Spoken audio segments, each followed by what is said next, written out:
Eu televidentes poner nossos primitivos estão aqui do rato, nós temos uma conversação com o burgemeester Abutala, ponto tapa, nós por introduzir também nossa TV cerca Abutala, então acho nós logra também para bairriba na mailing list de prensa e também para nós invitar na atividade na caminho da nós portinha possibilidade de entrevistar vooral wethouder, também parlamentar não, pero seguro ora é pensa que tem momento de comunicar com o grupo anti-ano urbano, ou fora momento que tem crítica, ou fora lança crítica que está impactando negativamente na nossa imagem, que está permitindo nós também chance para visitar, para WAC e aclarar e para compreender que opibia verdade tá pica verdade, pero político não e também representante do governo está cauteloso para sobre visa coisa men coisa e o que o público holandês está tende está outra coisa.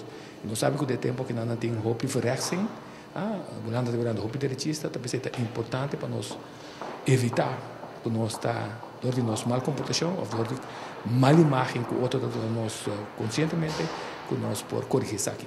Esse que está pendente aqui na www.nostv.com. Het is voor ons een voorrecht van NOS-TV om de burgerverraden van Rotterdam te mogen spreken. Onze vraag is heel concreet. Heel veel organisaties hebben jarenlang de doelgroep Antillianen en Arubanen willen representeren. De doelgroep geeft blijk dat ze de organisaties niet kennen. Het lijkt soms op een geldendans. Er is weinig geld. Welke organisatie springt bij u op in Rotterdam die de doelgroep kent en kan beïnvloeden? Nou, ik weiger te accepteren dat er weinig geld is, want we hebben echt voldoende geld. We hebben als gemeente Rotterdam gewoon onze eigen begroting voor jeugd, voor kunst en cultuur. En daar besteden we heel veel aan. En daarbovenop doen wij voor een aantal groeperingen, bijvoorbeeld Antilliaanse mensen in de stad, hebben wij een zogenaamde plusbeleid. Dan doen we een aantal dingen daarbovenop. En daar hebben we zo'n 2 miljoen euro beschikbaar. Dat is echt apart geoormerkt voor activiteiten rond de Antilliaanse gemeenschap in Rotterdam. Ja, ik heb net ook tegen de delegatie gezegd, de OCAN-delegatie, gezegd dat ik het lastig vind om goed in gesprek te zijn met de Antillianen. In de wetenschap dat als ik met mensen spreek, dan wil ik dat ik via de organisaties ook het achterland kan bereiken. En dat vind ik een hele lastige. Als ik hier met OCAN praat, heb ik niet de garantie dat ik ook de Antilliaanse gemeenschap bereik.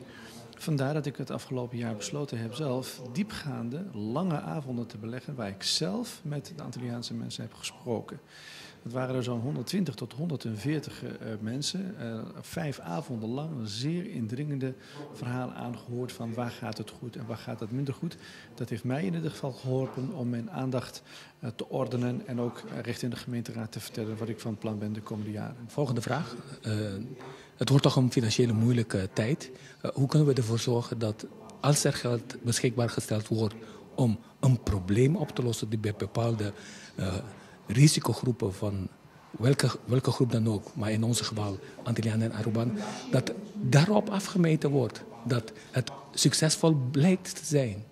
Nou, laat ik beginnen te zeggen dat niet alle Antillianen in Rotterdam een probleemgeval zijn. Er zijn heel veel mensen met wie het goed gaat, die het onderwijs volgen, die een baan hebben, die aan het sporten zijn, die aan het recreëren zijn. Het is echt een minderheid die een probleem veroorzaakt. En dat is hardnekkig.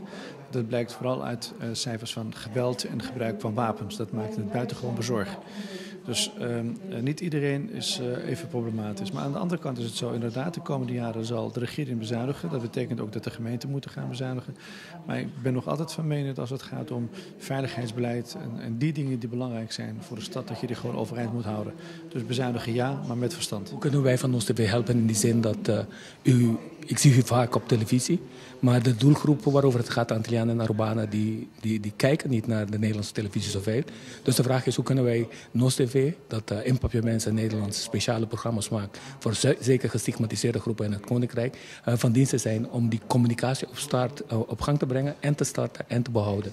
Nou, een paar dingen. Ik denk dat het heel belangrijk is dat de communicatie en de informatie aan Antilliaanse jongeren die op het punt zijn naar Nederland te komen, dat die goed geïnformeerd zijn over wat ze hier te verwachten hebben. Ik heb hier wel eens meegemaakt dat een jongere binnen 2 weken na aankomst in Nederland in de cel was beland omdat hij geen geld had en zwart ging rijden in de tram, aangehouden is, op de vuist gaat, vervolgens in de politiecel belandt. Dat is buitengewoon link. Dus het is goed dat deze jongeren voor vertrek naar Nederland goed geïnformeerd zijn over wat ze te wachten staat, over de mooie dingen van Nederland, maar ook de lastige dingen van het land. Dus daar kan misschien informatie voor vertrek daarbij enorm helpen. En daarnaast ben ik zelf van plan dat eigenlijk de zogenaamde oude arrivals, de Antillianen die al langere tijd in Nederland zitten, bijvoorbeeld studenten met wie het goed gaat, die zouden bijvoorbeeld gevraagd kunnen worden voor een baantje om de nieuwe arrivals te begeleiden, aan het handje mee te nemen. Spreken Papiamento, spreken de taal, begrijpen de cultuur, hebben aan een half woord genoeg. Dus wat dat betreft moeten we ook zoeken naar de eigen kracht binnen de gemeenschap. En dan gaat het met name over hoe zorg je ervoor dat mensen met wie het goed gaat ook in de positie worden gebracht om de nieuwe arrivals op enige wijze te helpen hun draai in Nederland te vinden. We hebben verleden jaar een heel mooie congres, een event gehouden hier in de bibliotheek. Waar ging over communicatie. Hoe kunnen we helpen in die zin dat communicatie, ook door de doelgroep, wat kunnen wij verbeteren aan de communicatie van de eigen doelgroep met de doelgroep?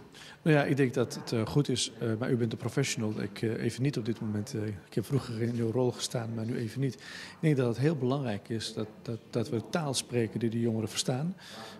We hebben totaal verkeerde verwachtingen van elkaar. Ik heb wel eens een Antilliaanse jongen die net uit de gevangenis was gesproken, 27 jaar, gevraagd van wat zou je nou willen dat we voor jou gaan doen de komende periode. Toen zei hij, geef mij maar een crossbaan. Nou, daar schrik ik als burgemeester van. In plaats van deze jongen zou zeggen, help mij een eigen woning te vinden en naar school terug te gaan of een baan te vinden. Zegt hij, geef mij maar eens een crossbaan.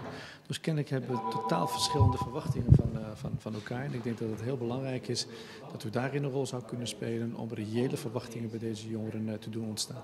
Ik wil u bedanken voor deze.